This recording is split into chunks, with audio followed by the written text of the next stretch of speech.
নমস্কার, আমি উমা শুরু করছি প্রতিদিনের খবর, সমাজ সচেতনমূলক খবর। শহরের কিছু রাস্তায় ট্রাফিক পুলিশ থাকে না বলে বাসিন্দাদের তরফে অভিযোগ ওঠে।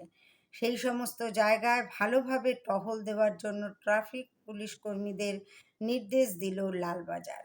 বৃহস্পতিবার একটি বৈঠকে এই নির্দেশ দেওয়া হয়েছে ট্রাফিক পুলিশের শীর্ষ কর্তাদের তরফে। উল্লেখ্য, সম্প্রতি কম গুরুত্বপূর্ণ রাস্তায় বেশ কয়েকটি দুর্ঘটনা ঘটেছে।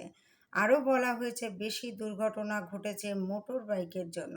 তাই বেপরোয়া মোটর বাইক, হেলমেটহীন বাইক চালক ও আরোহীদের বিরুদ্ধে লাগাতার ব্যবস্থা গ্রহণ করতে হবে। এক পুলিশ কর্তা জানান, পথচারীরা যাতে যেখানে সেখানে দিয়ে রাস্তা পারাপার না করেন তাও দেখতে বলা হয়েছে ওসিদের। পুলিশ সূত্রের খবর, কয়েক বছর শহরে পথ দুর্ঘটনায় ও তাতে মৃত্যুর হার কমেছে।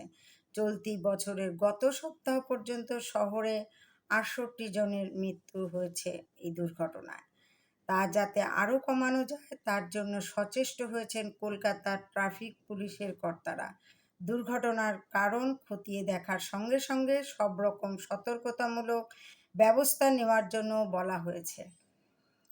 রাস্তার মোড়ে মোড়ে যদি ট্রাফিক পুলিশের ব্যবস্থা থাকে তাহলে তো পথচারীদের খুবই সুবিধা হয়। সম্প্রতি একটা খবর দেখছিলাম যে ৩ জন স্কুল ছাত্রী রাস্তা পারাপার করার সময় একটি ট্রাকের ধাক্কায় একজন একেবারে আহত হয়েছে এবং ২জন নিহত হয়েছে।